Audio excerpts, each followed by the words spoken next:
Russell Wiley Is Out to Lunch is a novel about love, sex, and newspapers that is relatable to anyone who has worked in a corporate environment, has met all the idiosyncratic people in a corporation, and anyone who understands and has lived through the challenges of modern relationships.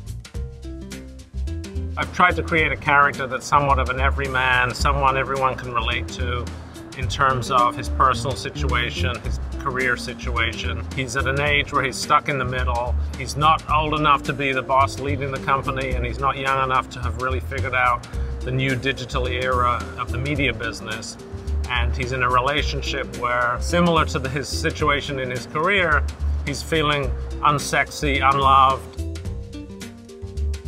My inspiration for Russell Wiley Is Out to Lunch really is drawn from 20+ years I've spent in the New York media business. And I've lived through some great times for print publishing, and I've lived through some real radical changes in how the digital world is transforming media. So I really wanted to write a novel that captured this time in the history of the media industry, which is really the end of an era for print media and the start of something new which no one really has figured out yet, least of all Russell Wiley.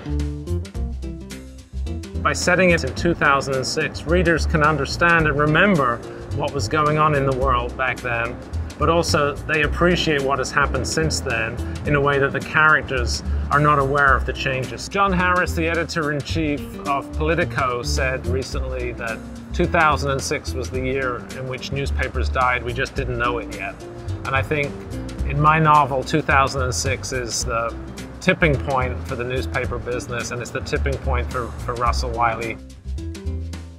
It was fun to kind of create a plot and a character who's kind of feeling pressures from all sides and has to really look inside himself to figure out what does he want to do, what does he want to be, how does he want to solve the challenges that are put in front of him.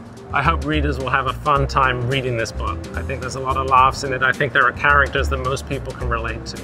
I also hope they'll get a better understanding of the challenges being faced by the media business right now.